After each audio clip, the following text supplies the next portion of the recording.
नमस्ते दोस्तों, आज की इस कहानी में आपका स्वागत है। इस कहानी में मेरा नाम राहुल है। मैं उत्तर प्रदेश के एक छोटे से शहर अंबेडकर नगर में रहता हूँ। वहीं मैं और मेरा परिवार रहता है। पैसे की कमी नहीं है, पिताजी खूब कमाते हैं और मैं कॉलेज में पढ़ता हूँ। आज मैं आपको मेरी अचानक घटी एक कहानी सुनाने जा रहा हूँ।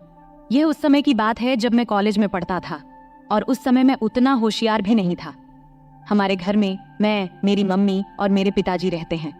हमारा घर काफी बड़ा है, जैसे किसी अमीर का बंगला हो। पिताजी हमेशा सुबह काम पर निकल जाते हैं और रात को देर से घर आते हैं। उस समय घर पर मैं और मम्मी ही होते थे। मैं कुछ देर पढ़ाई करता था और फिर सो जाता था, लेकिन मम्मी हमेशा पिताजी का इंतजार करती रहती थी। उस समय मैं कॉलेज के आखिरी साल में था। एक सुबह जब मैं कॉलेज जाने की तैयारी कर रहा था तो मैंने मम्मी की तेज आवाज सुनी। वो कह रही थी, क्या कर रहे हो तुम? रात के 2-2:30 बजे घर आते हो और कहते हो ऑफिस में काम था। रात के 2 बजे कौन से ऑफिस का काम चलता है? सीधे सीधे क्यों नहीं कहते कि उस सुमन के साथ थे? मम्मी काफी गुस्से में थी। मेरी मम्मी आमतौर पर किसी पर गुस्सा नहीं होती थी। उनका स्वभाव बहुत शांत था, लेकिन आज पता नहीं क्या हो गया, मम्मी बहुत गुस्से में थी। मैं 2 बजे आऊं या 3 बजे, तुम्हें जो चाहिए वो मिल तो रहा है ना, फिर चुप रहो। पिताजी ने तेज आवाज में मम्मी से कहा। क्या जो चाहिए वो मिल रहा है? पैसा, गहने, इन सब के अलावा भी कोई सुख होता है? अब और कुछ मत बोलो, लेकिन अब बर्दाश्त नहीं होता। 3-4 महीने हो गए हैं, तुमने मुझे छुआ तक नहीं है। आखिर उस सुमन में ऐसा क्या है जो मुझ में नहीं है? मम्मी की आवाज और तेज हो गई थी। तभी पिताजी गुस्से में बोले, बार बार सुमन मत कहो, नहीं तो क्या करोगे? मम्मी ने उल्टा जवाब दिया। उस समय पिताजी का गुस्सा बहुत बढ़ गया था। तभी अचानक धमाक की आवाज आई और उसके साथ ही मम्मी की चीख से पूरा घर गूंज उठा। मैं तुरंत अपने कमरे से भागकर उनके बेडरूम की ओर गया। जो दृश्य मैंने देखा उसे देखकर मैं सन्न रह गया। पिताजी मम्मी को बेल्ट से मार रहे थे। मम्मी दर्द से चीख रही थी, लेकिन पिताजी रुकने का नाम नहीं ले रहे थे। मैंने बिना कुछ सोचे समझे मम्मी के ऊपर छलांग लगा दिया ताकि उन्हें बचा सकूं, लेकिन पिताजी अभी भी नहीं रुके। जैसे ही मुझे भी 2-4 फटकारें लगी, पापा रुक गए और तिल मिलाते हुए मेरी ओर गुस्से में देखने लगे और फिर घर से बाहर चले गए। फिर मैंने मम्मी की ओर देखा। मम्मी की आंखों से आंसुओं की धारा बह रही थी। मैंने मम्मी को सहारा देकर उठाया। उठते समय मम्मी कराह उठी। मैंने उन्हें बेड पर बैठाया। तब तक उनके हाथ और पीठ पर लाल निशान पड़ गए थे। ये देखकर मुझे पापा पर बहुत गुस्सा आया। कोई इंसान इतना निर्दयी कैसे हो सकता है? कोई अपनी ही पत्नी को ऐसे मारता है भला? फिर मैं जल्दी से किचन में गया, एक कटोरी में तेल और हल्दी मिलाई और मम्मी के पास ले आया। मुझे भी अपनी पीठ पर लगे 2-4 फटकारों की चोट महसूस हो रही थी। मम्मी सुशक सुशक कर रो रही थी।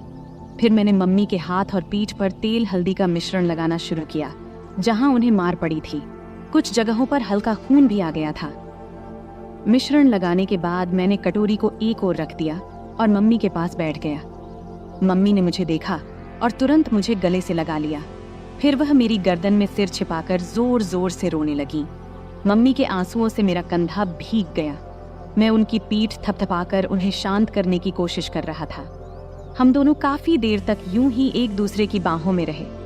तभी मम्मी के हाथ जब मेरी पीठ के निशानों को छूने लगे तो दर्द की तेज लहर उठी और मैं कराह उठा।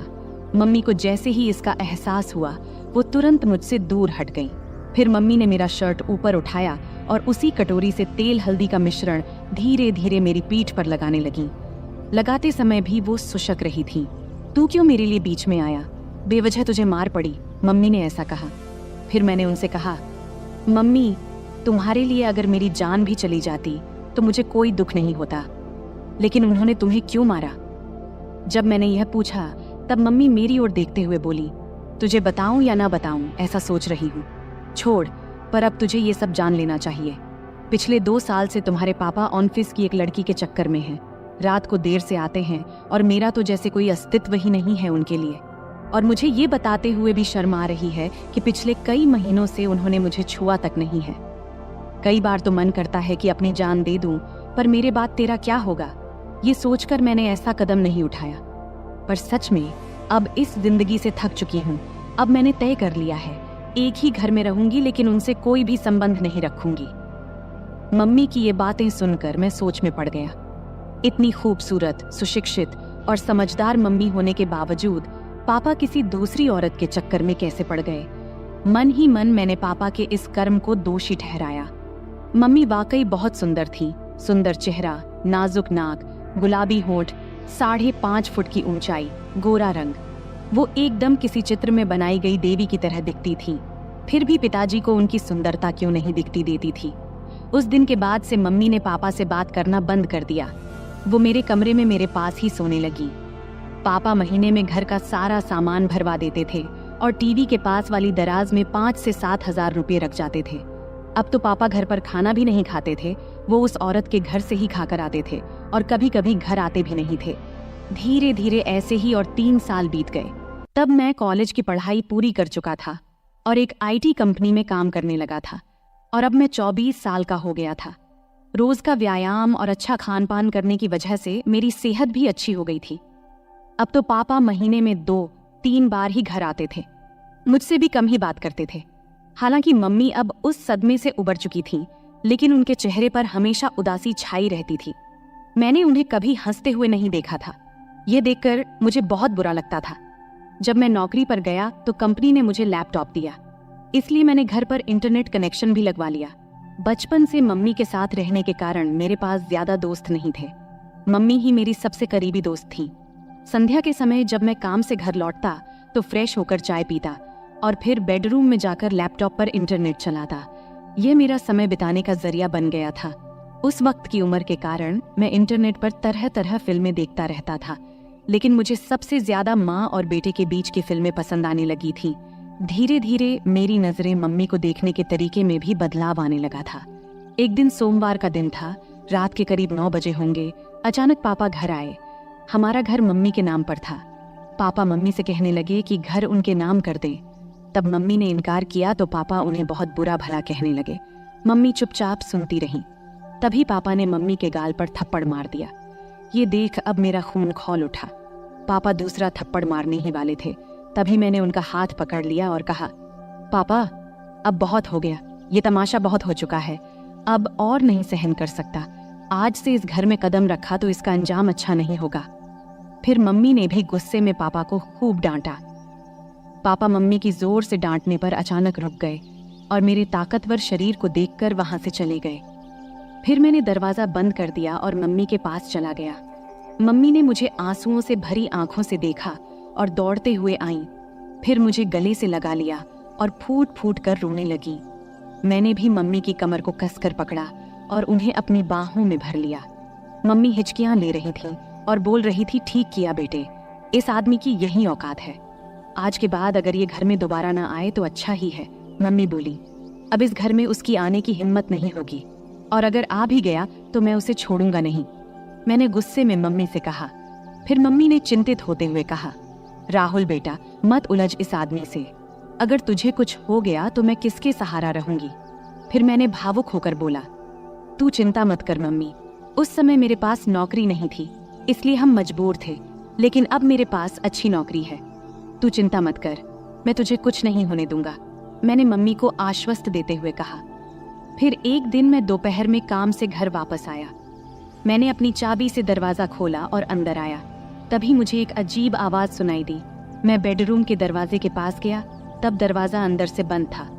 मैंने दरवाजे की होल से अंदर झांका और देखा कि मम्मी अंदर किसी के साथ थीं। जो नज़ारा मैंने देखा उसे देखकर मैं चौंक गया।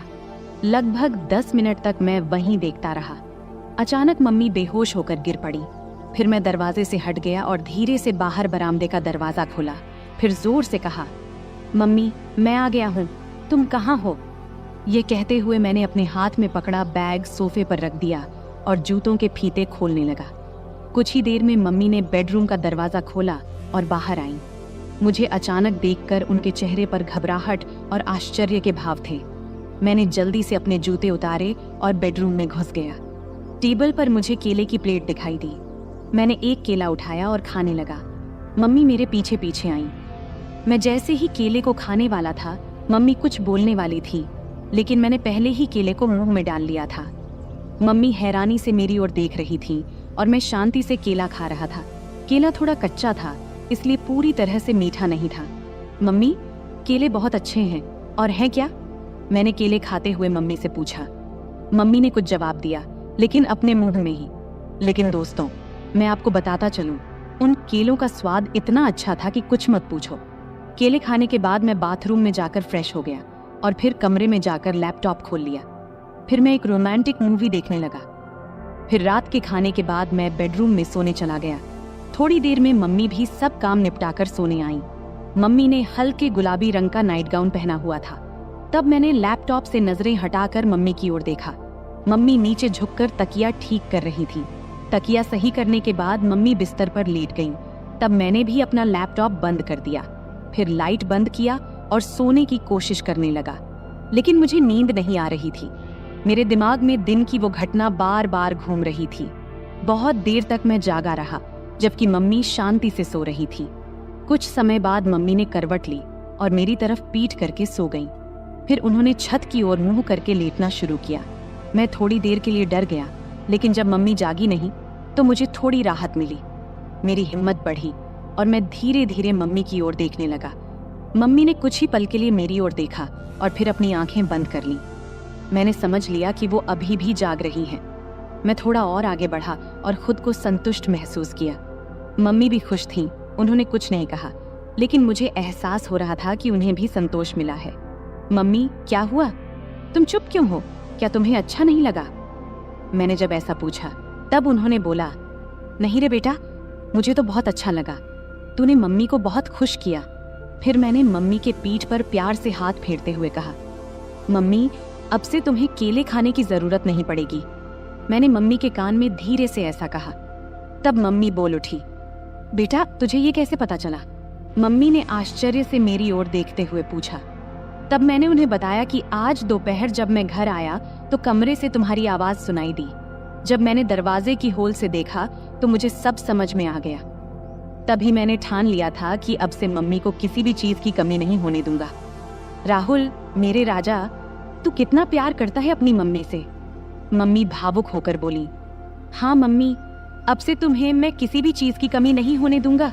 मैंने कहा, अब पापा भी हमें सताने नहीं आएंगे और अब वो दोबारा इस घर में कदम नहीं रखेंगे, इसलिए तुम अब चिंता मत करना, हम अब सुख से रहेंगे। मैंने मम्मी को आश्वस्त किया। उस दिन हम दोनों ने सुख और शांति का आनंद लिया और फिर आराम से सो गए। अगली सुबह मम्मी ने सारे काम निपटाए और मुझे उठाने आईं। मैंने जल्दी से तैयार होकर चाय पिया और हम दोनों गपशप करने लगे। तभी हमने देखा कि पापा अचानक से आकर हमारे सामने खड़े हो गए। तब मम्मी ने पापा से पूछा, अब क्या चाहिए तुम्हें? एक बार कह दिया कि हम ये घर नहीं देंगे तो फिर क्यों आए हो? पापा ने जवाब दिया, मुझे अब घर नहीं चाहिए, मैं बस ये बताने आया हूँ कि मैं अब दूसरी शादी करने जा रहा हूँ, तो मुझे तुमसे तलाक चाहिए। फिर मम्मी ने मेरी ओर देखा और पूछा, तुम्हारा क्या कहना है? मैंने कहा, मम्मी, जो तुम्हें सही लगे वो करो, मैं तुम्हें किसी भी चीज की कमी नहीं होने दूंगा, मेरा भरोसा करो। मम्मी ने फिर पापा को तलाक के लिए हाँ कह दिया। दोपहर को मम्मी और पापा दोनों ऑफिस गए और अपने बाकी कानूनी काम निपटा कर लौटे। उसके बाद से पापा कभी हमें दिखाई नहीं दिए और हमने भी उन्हें कभी ढूंढने की कोशिश नहीं की। हम दोनों अब अपने घर में खुश थे और पापा भी अपनी सेक्रेटरी के साथ खुश थे। अब हम दोनों अकेले रहते हैं और अपने सुख दुख का ख्याल रखते हैं। ऐसे ही चलते चलते अब कई साल बीत चुके हैं। अब मम्मी मुझसे कहने लगी हैं कि अभी तेरा बहुत जीवन बाकी है, तू किसी अच्छी लड़की को देख ले जिससे मैं तेरा विवाह करा सकूं, और हाँ, शादी के बाद मुझे भूल मत जाना। मैंने हंसते हुए कहा, तुम्हें कैसे भूल सकता हूँ मम्मी, तुम तो मेरी मम्मी हो। फिर हम दोनों हंसने लगे। अगले कुछ महीनों तक हमारा जीवन बहुत शांति और खुशी से बीत रहा था। मम्मी और मैं अब एक दूसरे का ख्याल रखते थे और एक दूसरे के साथ खुश थे। लेकिन मम्मी की बात मेरे दिमाग में अक्सर घूमती रहती थी। उन्होंने कहा था कि अब मुझे अपने जिंदगी के बारे में सोचना चाहिए और किसी अच्छी लड़की से शादी कर लेनी चाहिए। मैंने इस बारे में गंभीरता से सोचना शुरू किया और एक दिन मम्मी से खुलकर बात किया। मैंने उनसे कहा, मम्मी, आपने सही कहा था, अब वक्त आ गया है कि मैं अपने जीवन के अगले पड़ाव की ओर बढ़ूं। मुझे लगता है कि अब मुझे भी किसी के साथ अपना जीवन बिताने की जरूरत है। मम्मी ने मेरे चेहरे की ओर देखा और प्यार से मुस्कुराई। फिर उन्होंने कहा, बिल्कुल बेटा, मैं हमेशा चाहती थी कि तू अपनी जिंदगी को खुशी और प्यार से भर ले। मैं तेरे लिए बहुत खुश हूँ। इसके बाद मम्मी ने मेरे लिए लड़की देखनी शुरू की। कुछ ही दिनों में मम्मी को एक अच्छा रिश्ता मिला। लड़की का नाम स्नेहा था। स्नेहा बहुत समझदार और संस्कारी लड़की थी। जब मैंने उससे पहली बार मुलाकात किया तो मुझे ऐसा लगा जैसे मेरे जीवन का वो खालीपन भर गया हो। स्नेहा और मैं जल्द ही शादी के बंधन में बंध गए। शादी के बाद हमारा घर और भी खुशहाल हो गया। मम्मी, स्नेहा और मैं एक परिवार की तरह रहने लगे। मम्मी को अब इस बात की खुशी थी कि उन्होंने मुझे अकेलेपन से बाहर निकालकर मेरे लिए एक नया जीवन शुरू करने में मदद की थी। समय बीतता गया और हमारा जीवन पहले से भी बेहतर होता चला गया। मम्मी अब पहले से ज्यादा खुश थीं और मुझे भी इस बात की तसल्ली थी कि मैंने उनका हर सपना पूरा कर दिया था। अंत में मैंने सीखा कि जीवन में रिश्तों की अहमियत कितनी होती है। चाहे वो माँ बेटे का रिश्ता हो या पति पत्नी का, सच्चा प्यार और सम्मान ही रिश्तों को मजबूत बनाता है। और यही सीख मैंने अपने जीवन में उतारी। तो दोस्तों, इस कहानी का यही संदेश है कि परिवार ही हमारी असली ताकत है और जब हम अपने परिवार के साथ खड़े होते हैं तो हर मुश्किल आसान हो जाती है। उम्मीद है कि आपको यह कहानी पसंद आई होगी। ऐसे ही और कहानियों के लिए चैनल को सब्सक्राइब जरूर करें। धन्यवाद।